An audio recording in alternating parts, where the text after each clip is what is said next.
so that we'll put this recording up on the YouTube channel later for anyone who was unable to see it.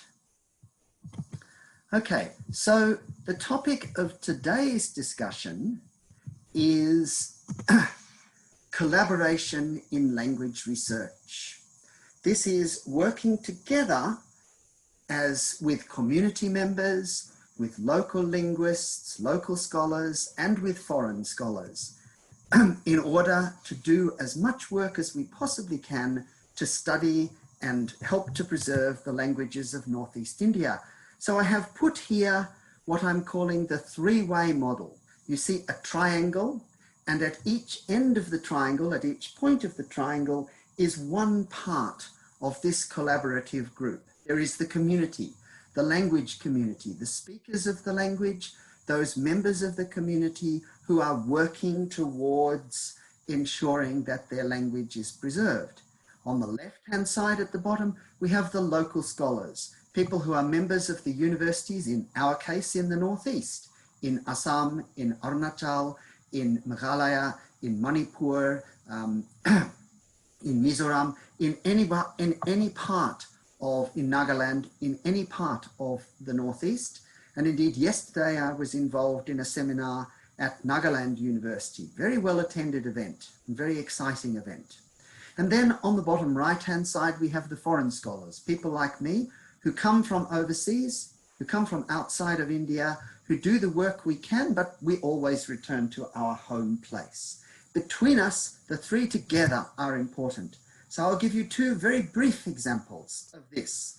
So the first is here, working on Thai Ahom manuscripts. You should be able to see on the table where we are working, there are examples of these manuscripts which are written on the Khasipat, which are written in the Ahom language. And here we have Zinat Tabasum, student from Gauhati University, entering the data into the computer with the help of the Ahom Pondit Medini Madhab Mohan and the Thai scholar Chai Chuan.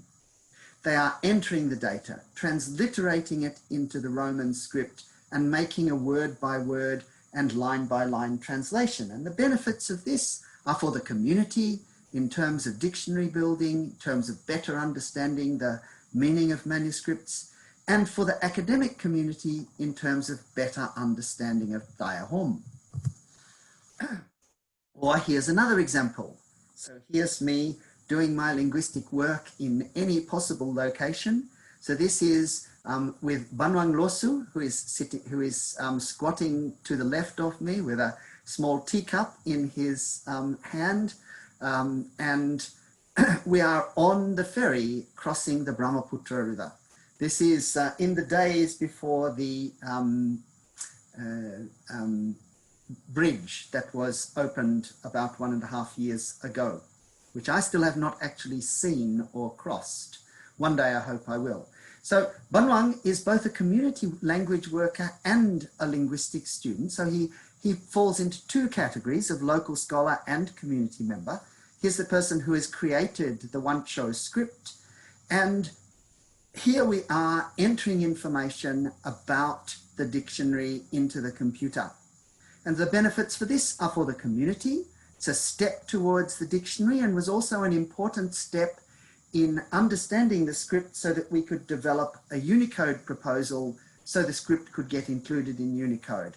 And for the academic community, it's understanding more about the Wancho language.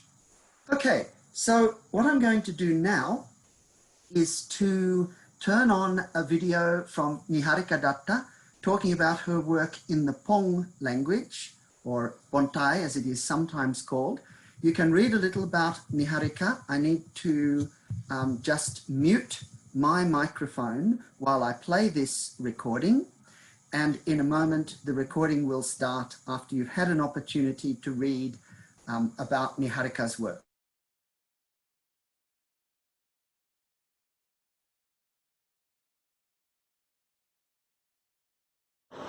Hello everyone. I'm going to talk very briefly about my experience with the Fong community. I'm going to share some photos of my field trips with you. I have been working with the Phong community for the last 7 years. I have been collecting data from Changlang and Tirap districts of Arunachal, and I must say I have a wonderful experience with them. To talk about the Phong community, they are really very keen to preserve their language and culture for their future generations. They have been helping me in every possible way with my documentation and research work. I remember when I went to Devmali last year, some community members, they came to meet me and talk to me about their concern of the status of their language and asked me how I can help them preserve it. So I have been thinking about it, and as Stephen Morey sir has talked about it here, we can also make a plan together along the same line, um, and definitely do something about it. So among those many Phong speakers who have helped me in numerous ways, I particularly wish to acknowledge and thank my primary consultants, Mr. Nobam Songtheng and his wife, Mrs. Thongdi Bo from Wagon Ponthai, and Monia Boy and Chalen Boy from Devmali. For all these years, they have been so patient and so generous with me by sharing their language and sitting with me for hours to translate and gloss the data. So I believe lastly that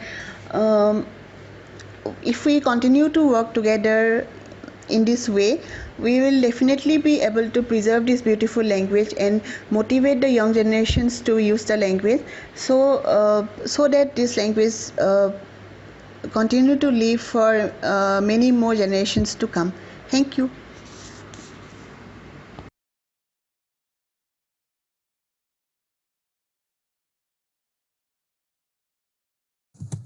Thank you, Niharika, for making that presentation.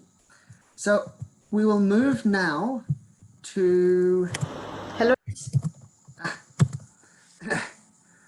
Sorry, there is a small little thing that happens when you are doing a Zoom presentation with one of these PowerPoint, that it goes back and starts playing the video a second time. So our second video is now from Asifa Begum. You can read about Asifa's work through Gauhati University, the work she has done in Arunachal Pradesh, and also the work she is embarking on with the Champang variety of Tangsa Naga, while I prepare for her video to be played. Again, I'll mute myself so that you can only hear Asifa's video. This lasts for around 4 minutes, I think.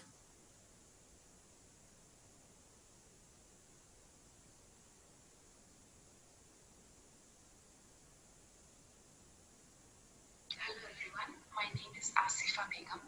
I am a research student of Linguistics in Gauhati University. As a researcher, my primary goal is to collect language data, analyze it, archive it, and make it available for everyone's reference, including the language speakers themselves. It looks fairly simple on the face of it, but when we get into the process step by step, we encounter all sorts of complexities associated with it. To make my point short and simple, let me share my own experience with you. Few years back, I got an opportunity to document a language called Puroik, mostly spoken by a very small group of people living in Kurungkume district of Arunachal Pradesh. My first challenge was to find someone who could introduce me to somebody belonging to the Puroik community. Luckily, one of my seniors from the Department of Linguistics, Gauhati University, who was working as a language officer in Bomdila back then, informed me that he could fix a meeting for me with 2 young Puroik men. So one fine day, I reached Bomdila, visited my senior's residence, and there they were. It was that moment of my first meeting with the 2 Puroik men that I realized that it is not going to be an easy task for me. Both the men worked as laborers in villages and small towns, and whenever they were out of work, they lived on hunting animals in deep forests. They were not literate, but they could speak and understand Hindi quite well. I was a complete outsider for them. I could see that they were not very comfortable with my presence. They were a little hesitant to talk with me. Initially, my senior had to come to my rescue, and he had to work as a middleman to make them comfortable with me. Then I started my conversation with them, and I had to make them understand who I was, what was my motive, what was my expectation from them, and how was my work going to help them or their community as a whole. Before my meeting with them, those two men were completely unaware of the workings of linguistics. They had no idea about language documentation or preservation. Gradually, they understood what it meant and how important the work was. In the process, they also realized that they themselves are forgetting a lot of their native words, as most of their vocabulary has been replaced by Hindi. Um, and that it was a matter of great concern for them as well. Both of them became my primary consultants later on. But the main problem I faced was that I could not make them do the recordings on my behalf, as they were neither tech savvy nor they had time to stay back with me for getting trained. Moreover, it was not possible for me to travel to their villages myself at that time, as there were no roads and I was not equipped for a 1.5 day or a 2 days travel on foot. Had I been able to make them collect data for me, they could have possibly collected a wide range of valuable data from native speakers living in the remote villages. The point I want to make is that if the initial work of data collection is done by the native speakers themselves, then the entire process could become very smooth. There are two obvious advantages. First, the language speakers have better access to the remote areas where the community people live. And second, they are in a better position to make the consultants understand the stuff they want to record. Another advantage is that they can make recordings at any given time of the year, covering all kinds of religious or seasonal rituals, which an outsider might have to miss for unfavorable road conditions or for unfavorable weather conditions or for any other reasons. Therefore, I believe that the collaboration between linguists and language speakers is the need of the hour. It is like depending on one another for achieving a common goal of language preservation and revitalization. That's all from me. Thank you.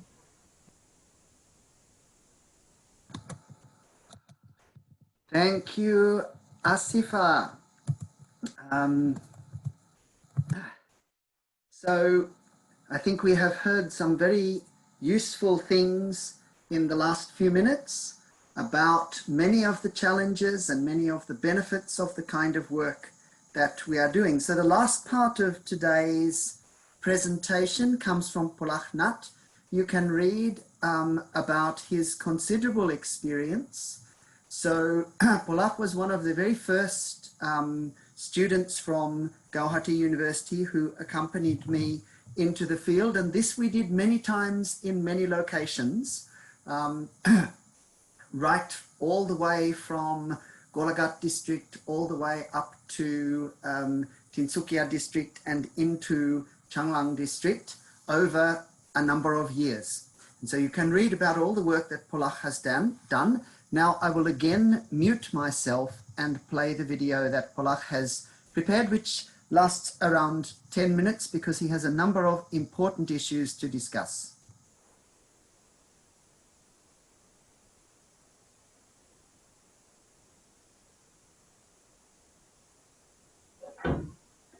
Hello everybody, a very good morning to all of you from here in Guwahati, Assam. And I'd like to thank Dr. Morey for introducing me here. And I have had some opportunities to work with some of the indigenous language communities here in documenting their language. So on the basis of my experience, I would like to share with you all about the important role played by collaboration in the field of language documentation and language revitalization.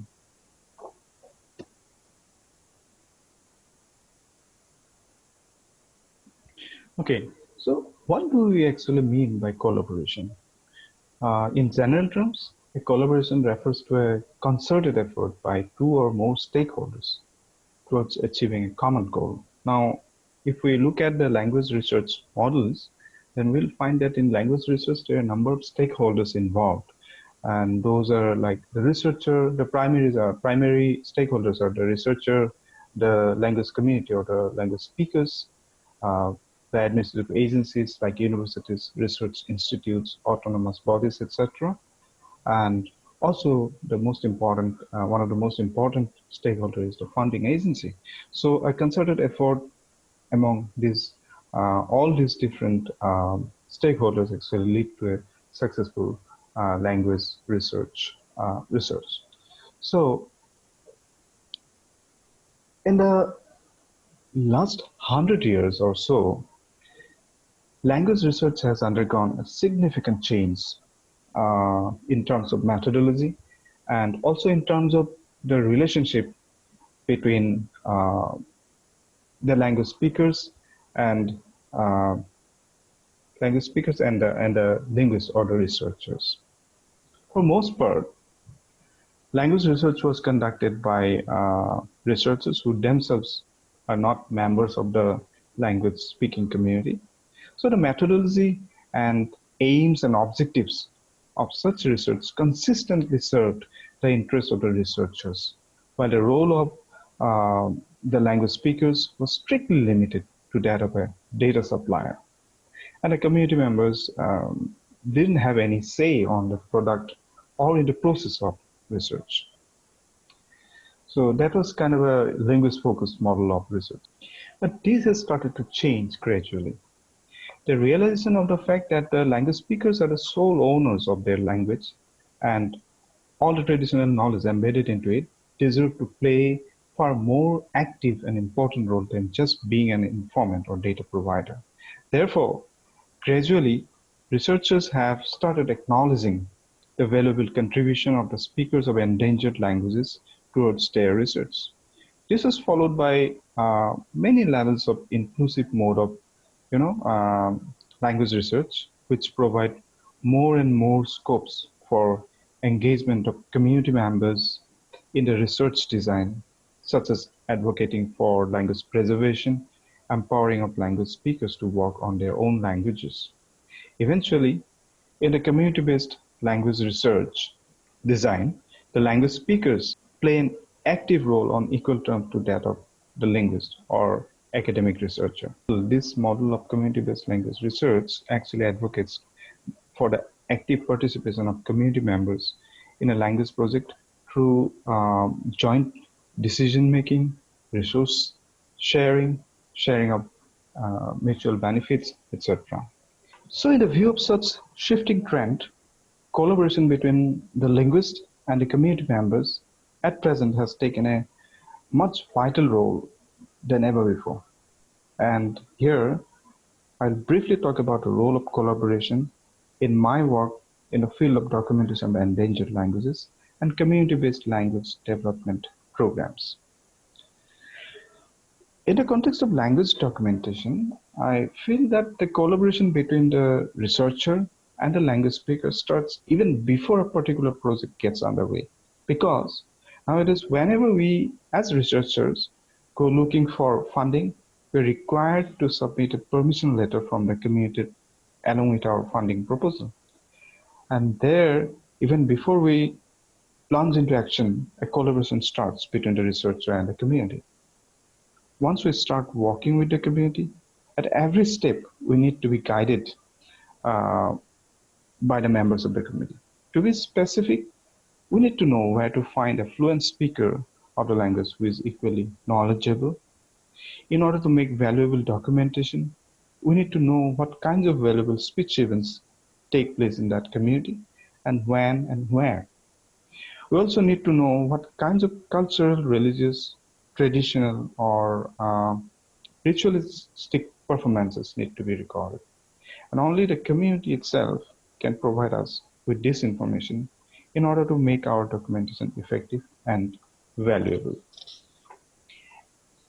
Another very important area of uh, collaboration in terms of language documentation is the painstaking effort of transcription of recorded materials.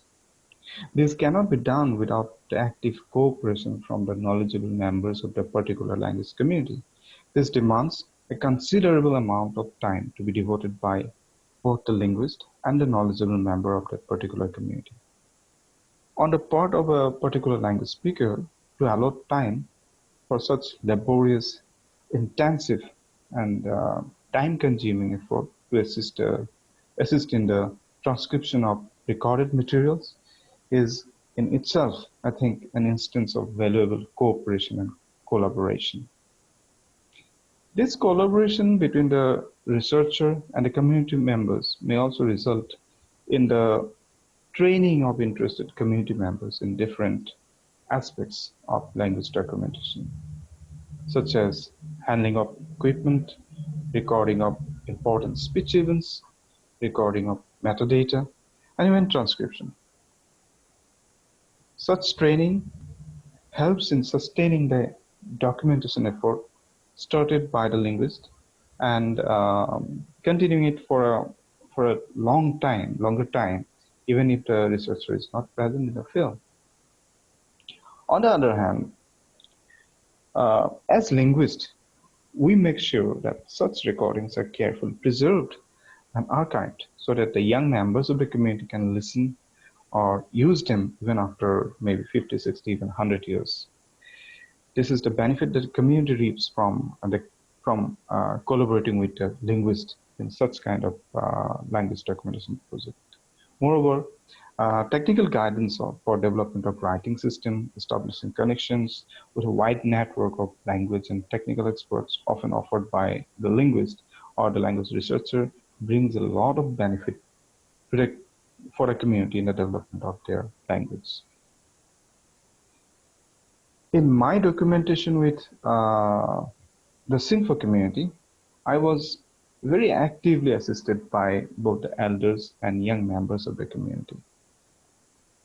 And that assistance actually ranged from identifying appropriate resource person for recordings,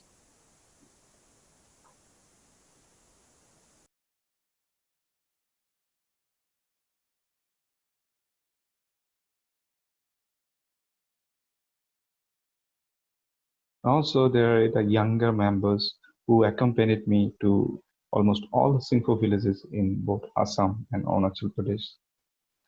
It was actually due to this active cooperation from the community members that I was able to record a number of valuable traditional songs sung by the older generation of the community.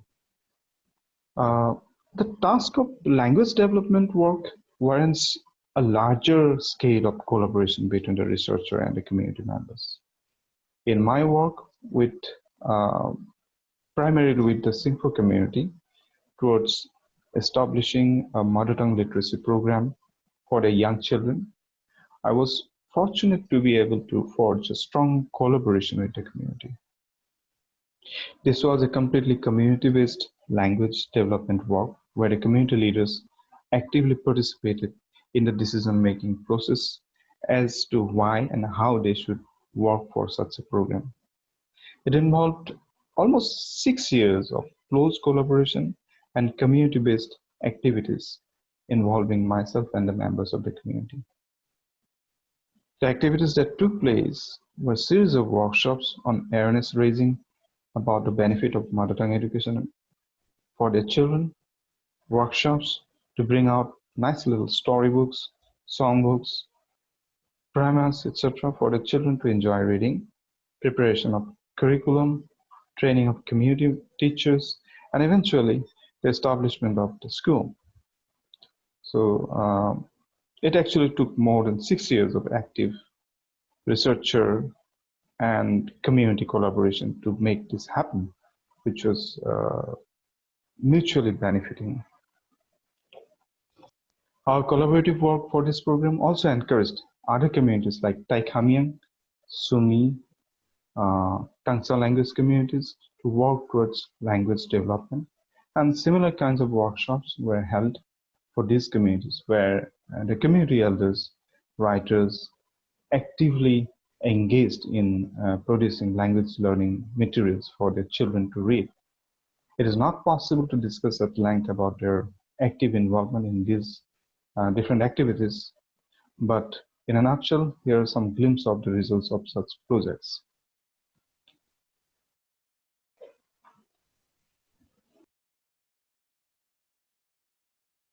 So the point that I'm trying to make here is that strong collaboration between the researcher or a team of researchers or a particular community or members of community is the key to successful language research. So we must and we should advocate for this mode as strongly as possible so that more and more researchers engage in meaningful collaboration with community members for the and work towards the preservation, documentation, preservation, and revitalization of these endangered languages. Thank you. That's all from me.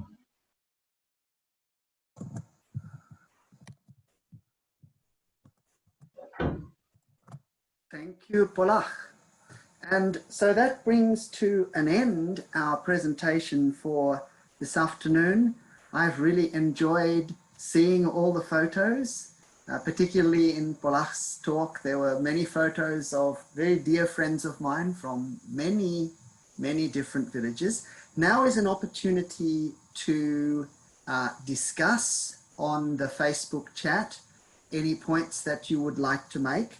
I'm going to now stop the recording that we have been making and unshare the screen, but what you have just seen will be available to watch on the YouTube and probably through Facebook also, and can be shared with others if you would like. So I'm going to stop the recording, I'm going to unshare the screen and come out of the Zoom meeting that I am producing this from and meet you all in the Facebook chat shortly.